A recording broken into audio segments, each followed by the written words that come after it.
আমন্ত্রণ জানাচ্ছি এটিএন নিউজের সাপ্তাহিক আয়োজন popular life insurance company limited বিস্টক অনুষ্ঠানে। আজ আপনাদের সাথে আছি আমি গোলাম কাদির রবু। আজ আমরা এমন একটি ব্যাংক সম্পর্কে আলোচনা করব যে ব্যাংকটি সম্প্রতি ব্যাংক খাতের সবচেয়ে প্রেস্টিজিয়াস অ্যাওয়ার্ড এশিয়া মানি অ্যাওয়ার্ড পেয়েছে এবং যার মধ্য দিয়ে এই ব্যাংকটি বাংলাদেশের সেরা কর্পোরেট ব্যাংকের স্বীকৃতি পেয়েছে। ব্যাংকটি হচ্ছে ঢাকা ব্যাংক। আজ আমরা মুখোমুখি হয়েছি সেই ব্যাংকটির যিনি প্রধান নির্বাহী কর্মকর্তা এবং ব্যবস্থাপনা পরিচালক হিসেবে আছেন জনাব ইমরানুল হক। সেই সঙ্গে জনাব ইমরানুল হক এই ব্যাংকটির সঙ্গে আছেন প্রায় 25 বছর ধরে এবং তার সুদক্ষ নেতৃত্বের কারণেই ব্যাংকটি আজকে এগিয়ে যাচ্ছে এবং এই সম্মানজনক অ্যাওয়ার্ডটি অর্জন হয়েছে মূলত তার নেতৃত্বের কারণেই। সো আমরা তার কাছ থেকে আসলে এই অ্যাওয়ার্ডের পেছনে কী কারণ কাজ করেছে এবং কোন কোন বিষয়গুলো এই ব্যাংকটিকে এই অর্জন পেতে সাহায্য করেছে সেই নিয়ে আমরা আলোচনা করব। জনাব ইমরানুল হক, আপনাকে স্বাগত জানাচ্ছি আমাদের এই আলোচনায়। আর শুরুতেই আপনাকে আমরা এটিএন নিউজের পক্ষ থেকেও একটি অভিনন্দন জানাতে চাই এই অ্যাওয়ার্ডটি অর্জন করার জন্য। আপনাকে অশেষ ধন্যবাদ। তো আমি একটু শুরুতেই জানতে চাই আপনার কাছ থেকে, সেটি হচ্ছে যখন এই ব্যাংকটি এই সম্মানজনক অ্যাওয়ার্ডটি পেল তখন এই ব্যাংকটির নেতৃত্ব দিচ্ছেন আপনি, শীর্ষ পর্যায়ে আছেন। তো এই শীর্ষ পদে থেকে এই ব্যাংকটির এই অর্জন আপনার কেমন লাগছে? না, সত্যি কথা বলতে খুবই ভালো ফিল করছি, কারণ ডেফিনেটলি এটা খুবই একটা প্রেস্টিজিয়াস একটা অ্যাওয়ার্ড। এবং আপনি যেমনটি বলছিলেন যে এই অ্যাওয়ার্ডটি পাওয়ার সময় আমি এই ব্যাংকের নেতৃত্ব দিচ্ছি এবং আমার কৃতিত্ব, বাট আমি মনে করি যে ডেফিনেটলি আমি নেতৃত্ব দিচ্ছি, বাট কৃতিত্বটা আমি মনে করি ইটস আ টিম ওয়ার্ক। সবাই একসাথে কাজ করেছি। আমার একার পক্ষে এই ব্যাংকটাকে এই পর্যায়ে নিয়ে আসা সম্ভব না। আমার মনে হয় বোর্ড তো একটা লেভেল আছেই এবং আমাদের যে ব্যবস্থাপনা কার্যক্রম যারা চালিয়ে যায় আমরা, আমাদের কর্মচারীরা যারা আছে আর কি, তাদের কন্ট্রিবিউশনটা বিশাল। আমরা সকলে মিলে সুন্দর কাজ করতে পেরেছি এবং আমরা এই অ্যাওয়ার্ডটা সকলে মিলে পেয়েছি। সুতরাং আমি এটা সকলের সাথেই শেয়ার করতে চাই। আমি মনে করি এটা আমাদের সকলেরই অর্জন, এই প্রতিষ্ঠানে যারা কাজ করেছেন, starting from managing director to absolutely down the line subordinated staff যারা আছেন আর কি, সকলের অর্জন। জি, আপনি কি আমাদেরকে একটু বলবেন যে এই ব্যাংকটির কী এমন শক্তি যার জন্য এই অর্জন, আসলে এটার পেছনে কি কি কাজ করেছে? ঢাকা ব্যাংক আমি বলবো যে একদম আমাদের কার্যক্রম শুরু করার প্রাথমিক অবস্থা থেকেই যেই জিনিসটাতে সবচেয়ে বেশি নজর দিত সেটা হচ্ছে, অথবা দিয়ে আসছে, সেটা হচ্ছে যে কোয়ালিটি অ্যাসেট।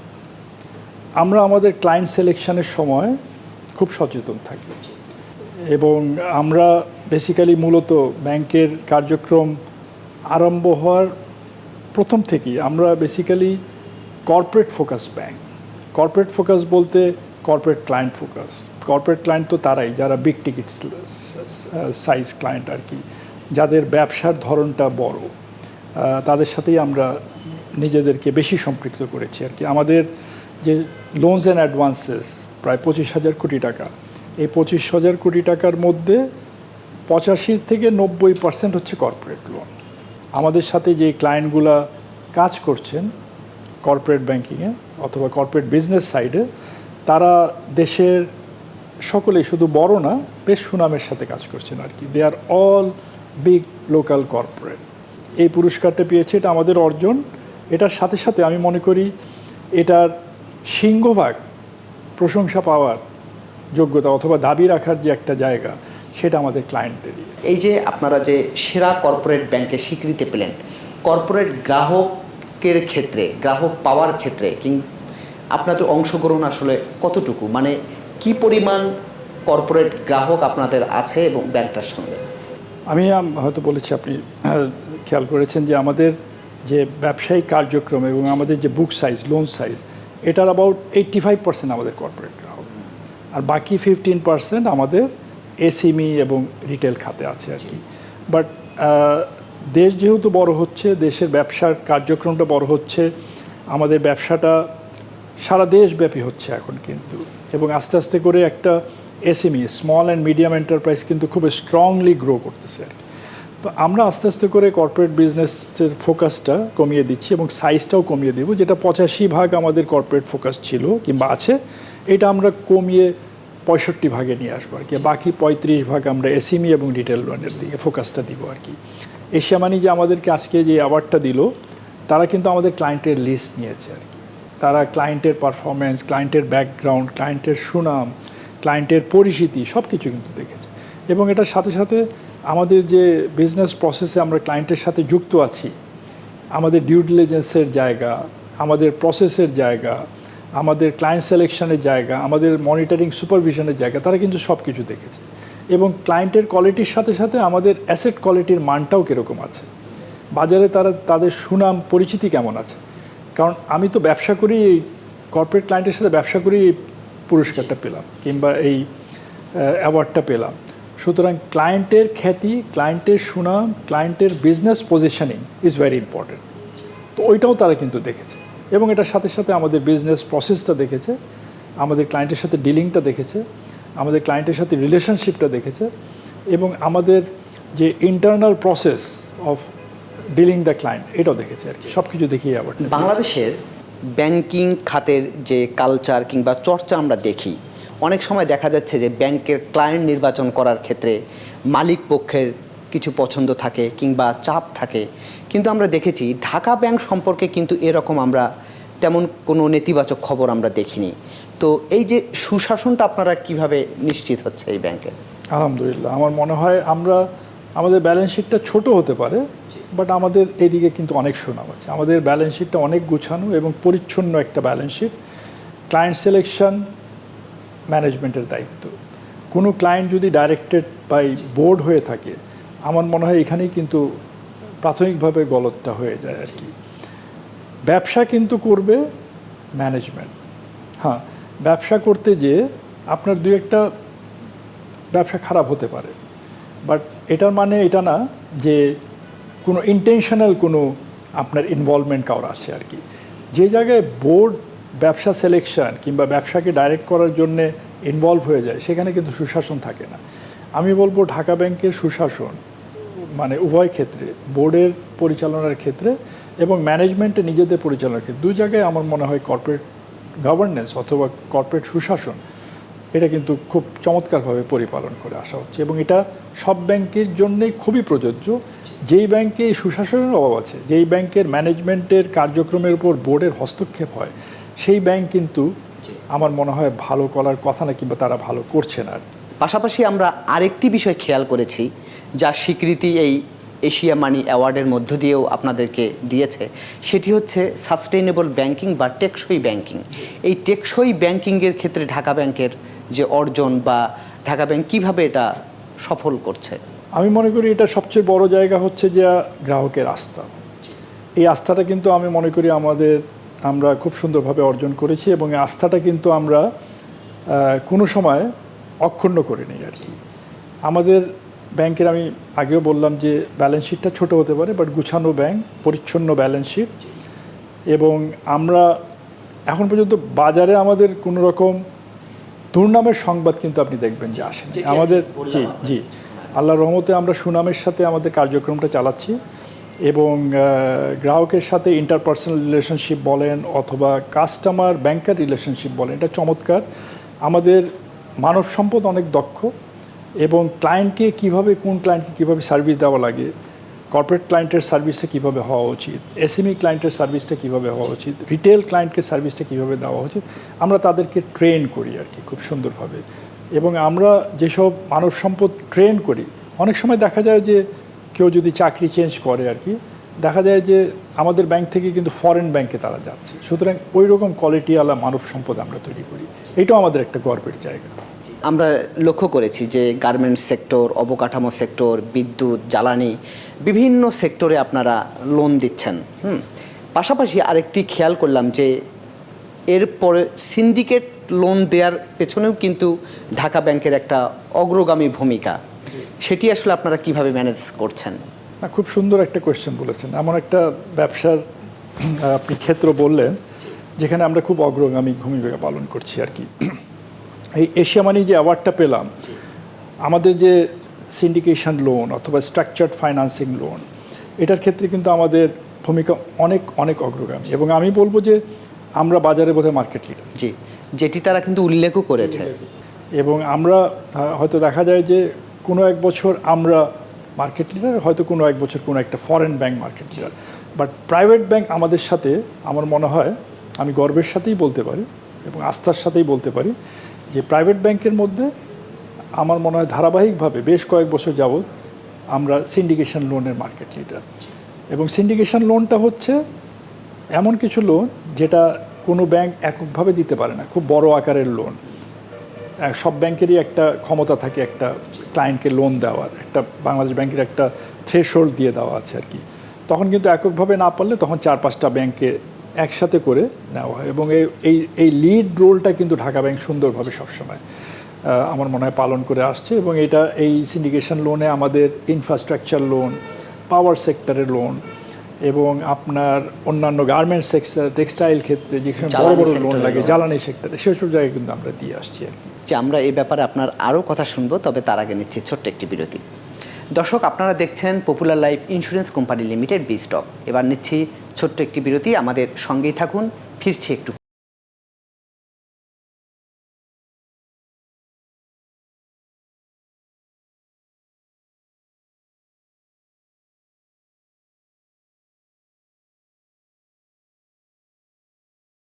দর্শক, বিরতির পর আমরা আবারও ফিরে এলাম popular life insurance company limited B-stock অনুষ্ঠানে।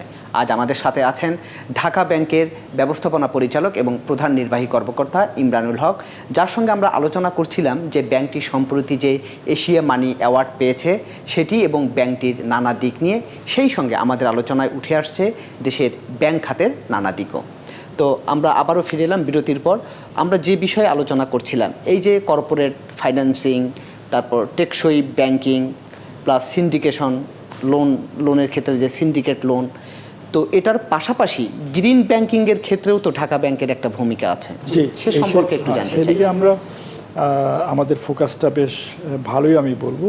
রিনিউয়েবল এনার্জি, সোলারের ক্ষেত্রে ফাইন্যান্সিং, গ্রিন ব্যাংকিং যেটাকে বলা হয়, আমাদের বিশেষ করে গার্মেন্টস সেক্টরে দেখবেন যে অনেক গ্রিন আপনার ফ্যাক্টরি হয়েছে আর কি। পৃথিবীতে যত লিড সার্টিফাইড গ্রিন ফ্যাক্টরি হয়েছে তার ম্যাক্সিমামটা কিন্তু বাংলাদেশ, এবং ওয়ার্ল্ডের অনেক জায়গা, মানে আপনার উন্নত দেশেও কিন্তু এরকম ফ্যাক্টরি নেই আর কি। তো সেরকম কিছু ফ্যাক্টরিও আমরা ফাইন্যান্স করেছি আর কি। এবং আমাদের সরকারের যে পলিসি, আমাদের বাংলাদেশ ব্যাংকের যে পলিসি, গ্রিন ফাইন্যান্সকে সাপোর্ট করা এবং আপনার উন্নতশীল দেশের দিকে এগিয়ে যাওয়ার জন্য যে একটা লক্ষ্যমাত্রা দেওয়া আছে, সেটাতেও আপনার গ্রিন ফাইন্যান্সিং এবং গ্রিন টেকনোলজি, সাস্টেনেবল ফাইন্যান্সিংয়ের একটা লক্ষ্যমাত্রা দেওয়া আছে। সেই লক্ষ্যমাত্রাটাকে, ওই লক্ষ্যমাত্রায় পৌঁছাতে পারি, সেই জায়গায় আমরা সরকারের সাথে এবং বাংলাদেশ ব্যাংকের সাথে কাজ করতে আস্তে আস্তে করে আমরা টেকনোলজির দিকে বেশি ইনভেস্টমেন্ট করছি। আপনার পেপার ওয়ার্ক আমরা কমিয়ে দিচ্ছি। আমাদের যে অপারেশনাল অ্যাক্টিভিটিতে গ্রিন এনার্জি বলেন, এটার পরিমাণটা বাড়াচ্ছি। আমাদের ম্যান পাওয়ারকে আমরা ট্রেন করছি যে ইনোভেটিভ গ্রিন ফাইন্যান্সিংয়ের দিকে, গ্রিন টেকনোলজির দিকে যাওয়ার জন্য আর কি। তো সব কিছু মিলিয়ে শুধুমাত্র যে আমরা আমাদের ব্যবসায়িক ক্ষেত্রে গ্রিন ফাইন্যান্সের দিকে যাচ্ছি তা না, আমাদের ইন্টারনাল অপারেশনেও কিন্তু আমরা এই টেকনোলজিটাকে অথবা এই ক্ষেত্রটাকে কাজে লাগানোর জন্য কিংবা এই ক্ষেত্রটাকে সম্পূর্ণভাবে পরিপালন করার জন্য কার্যক্রম করছি কি। আমাদের যে সফটওয়্যার হার্ডওয়্যার আমরা ইউজ করি, এটা কিন্তু ওয়ার্ল্ড ক্লাস। এটা আমাদের সাথে সাথে যারা ইউজ করে তারা ফরেন ব্যাংকরাও ইউজ করে, ওয়ার্ল্ডের টপ ক্লাস ব্যাংকরাও ইউজ করে আর কি। এবং ধারাবাহিকভাবে যেভাবে আমরা প্রযুক্তিতে ইনভেস্টমেন্ট করে আসছি, আমি বলবো যে এটা প্রশংসনীয়। এবং এটার সাথে সাথে আমরা ম্যানুয়াল যে অপারেশনাল কাজগুলো হতো আর কি, সেগুলোকে আমরা টেকনোলজিতে নিয়ে আসছি। যেমন আমি একটা বলি, যদি আমরা অ্যাকাউন্ট ওপেন করার জন্য আগে ক্লায়েন্টরা ব্যাংকে আসা লাগতো, পার্সোনালি কাগজে সাইন করা লাগতো, কাগজে অ্যাপ্লিকেশন ফর্ম ফিল আপ করা লাগতো। এখন কিন্তু আমাদের আমরা যে অ্যাপস ডেভেলপ করেছি, এটার মাধ্যমে ক্লায়েন্টরা কিন্তু বাসায় বসেই অ্যাকাউন্ট ওপেন করতে পারে। এবং আমাদের যে ফরেন এক্সচেঞ্জ ট্রানজ্যাকশান, এলসি ওপেনিংয়ের জন্যে দরখাস্ত করা কিংবা এক্সপোর্ট ডকুমেন্ট নেগোসিয়েশনের জন্য যে ব্যাংকে এসে কার্যক্রম করা, ম্যানুয়ালি আসা, এগুলো কিন্তু কমে গিয়েছে। এখন আমাদের ওই অ্যাপ বেসড ট্রেড কিছু প্রোডাক্ট আমরা তৈরি করেছি, যেটাকে ট্রেড ক্লাউড বলি। আমাদের ক্লায়েন্টরা, বড় বড় ক্লায়েন্টরা, কর্পোরেট ক্লায়েন্টরা এখন তাদের দপ্তরে বসেই আমাদের কাছে এলসি অ্যাপ্লিকেশন পাঠিয়ে দিচ্ছে থ্রু আমাদের এই সিস্টেমের মাধ্যমে, ইলেকট্রনিক সিস্টেমের মাধ্যমে। তো এই কার্যক্রমগুলো কিন্তু আমরা চালিয়ে যাচ্ছি আর কি, অ্যাকাউন্ট ওপেনিংয়ের সাথে সাথে আপনার এটা। এবং আমরা ক্ষুদ্র ঋণ এটাও কিন্তু এখন, যেটাকে আমরা ন্যানো লোন বলি, ন্যানো লোন 3,000 থেকে 50,000 টাকা পর্যন্ত, এটা কিন্তু আমাদের অ্যাবসোলুটলি টেকনোলজির উপর ভর করে। আমরা যে একটা সফটওয়্যার ডেভেলপ করেছি আমাদের সাথে একটা জয়েন্ট ভেঞ্চার সিঙ্গাপুরের কোম্পানি, তো ক্লায়েন্টরা ওই অ্যাপসের মাধ্যমে আমাদের কাছে অ্যাপ্লিকেশন, খুবই কিন্তু একটা ইনোভেটিভ এবং এখানে কোনো হিউম্যান ইন্টারভেনশন নাই। এটা একটা সর্ট অফ ফর্মুলা দেওয়া আছে, ওই সফটওয়্যারটাই ফর্মুলা চেক করে বলে দেয় যে আপনি কত টাকা লোনের জন্য এলিজিবল, এবং কোনো ম্যানুয়ালের একদম আপনার 3 মিনিটের মধ্যে আমাদের লোনটা ডিসবার্সমেন্ট হয়ে যাচ্ছে আর কি। এর আগে যখন আমি আপনার মুখোমুখি হয়েছিলাম তখন আপনি বলছিলেন যে দেশের ব্যাংকিং ব্যবস্থার যে সাম্প্রতিক চিত্র, সেই অবস্থার পরিপ্রেক্ষিতে আপনি বলেছিলেন যে ল্যান্ডিং যে ক্যাপটা আছে সেটি উঠিয়ে দেয়া দরকার, সেই সঙ্গে ডলারের একক বিনিময় হার করা দরকার। তো সবশেষ আমরা বাংলাদেশ ব্যাংকের যে মুদ্রানীতি ঘোষণা, মনিটারি পলিসি ঘোষণা আমরা যেটি দেখলাম, তাতে কিন্তু এই রকমের পদক্ষেপগুলো নেওয়া হয়েছে। তো আপনি কি মনে করেন যে এই সমস্ত পদক্ষেপগুলো দেশের ব্যাংকিং খাতে আসলে কতটা বড় পরিবর্তন আনবে, কিংবা যে অচল অবস্থা বলবো না, ব্যাংকিং খাতে যে একটা কি বলবো একটু বিব্রতকর পরিস্থিতিমূলক অবস্থাটা ছিল, সেটার ক্ষেত্রে কতটা গুণগত পরিবর্তন আনবে বলে আপনি মনে করেন? আমি মনে করি এটা ডেফিনেটলি একটা গুণগত পরিবর্তন আনবে। It is a starting of the process. আমরা এটা মার্কেট ড্রিভেন একটা রেজিমে আমরা যাচ্ছি, এবং এটাই হওয়া উচিত। কারণ সব কিছু কন্ট্রোল করলে কিন্তু দেখা যায় যে একসময় যে এটাকে সামাল দেওয়া যায় না আর কি। এটা রিয়ালিটির উপর ছেড়ে দেওয়া উচিত, এবং মার্কেট ডিমান্ড অ্যান্ড সাপ্লাইয়ের উপর ছেড়ে দেওয়া উচিত, এবং সেদিকেই কিন্তু সরকার এবং বাংলাদেশ ব্যাংক গেল। যদিও এটা সেমি কন্ট্রোল আমি বলবো, তারপরে আমি বলবো যে this is the starting of the process. একবারে তো ছেড়ে দেওয়া যায় না, তাহলে মার্কেটটাকে কিংবা এই সেক্টরটাকে কন্ট্রোল করাও অনেক সময় একটু অসুবিধা হয়ে যায় আর কি। তো আমি মনে করি, আমি এটাকে সাধুবাদ জানাই, এবং আমার মনে হয় আস্তে আস্তে করে এটা আরও ওপেন আপ হবে। এই যে market driven interest rate fixation অথবা এক্সচেঞ্জ রেট ফিক্সেশন, এটা আমার মনে হয় ব্যবসাটাকে যেভাবে এগিয়ে নিয়ে যাবে, আমার মনে হয় আমাদের ব্যাংকিং কার্যক্রমটাকেও আমরা সুন্দরভাবে চালাতে পারবো আর কি। জি, আমি আলোচনা শেষ করার আগে আপনার কাছে আরেকটি বিষয় একটু জানতে চাই। সেটি হচ্ছে যে আপনি নিশ্চয়ই সেদিন দেখলেন যে 11ই জুলাই থেকে বাংলাদেশ ভারতের সঙ্গে বাণিজ্যিক লেনদেনের একটা নতুন যুগে প্রবেশ করেছে, যে ডলারের পাশাপাশি রুপিতেও এখন আমদানি রপ্তানি করা যাবে, লেনদেনটা করা যাবে। তো এটাকে আপনি আসলে কিভাবে দেখছেন? আমি এই উদ্যোগটাকেও সাধুবাদ জানাই, কারণ আমরা তো বিশেষ করে ডলারের উপর নির্ভরশীল। আমাদের সব ধরনের ট্রানজ্যাকশান ডলারের সাথে পেক করা কিন্তু, এবং ডলার ড্রিভেন। তো ডলারের তো অস্থিরতা আমরা দেখলাম যে সারা বিশ্বে কিন্তু একটা এই ডলারের যে চড়াই উতরাই, এটার জন্য আমরা একটা ভীষণ অসুবিধার মধ্যে পড়ে গিয়েছিলাম। এবং আমার মনে হয় সরকার যে উদ্যোগটা নিলেন অ্যাটলিস্ট কিছুটা হলেও আমাদেরকে স্বস্তি দিবে। কারণ আমরা জানি যে আমাদের এখান থেকে ভারত অ্যারাউন্ড $2 বিলিয়ন মতন আমদানি করে, এবং আমরা ভারত থেকে অ্যাবাউট $14 বিলিয়ন মতন আমদানি করি।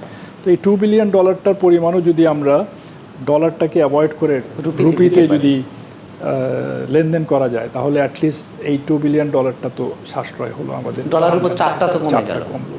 এবং এটার সাথে সাথে আমি মনে করি পরবর্তীতে আমি আশা রাখি, এবং অনেকেই যেটা বলছেন যে ওনারাও এটা চান, যে ডলারের সাথে সাথে আস্তে আস্তে করে হয়তো টাকাতেও লেনদেনটা হওয়া উচিত আর কি।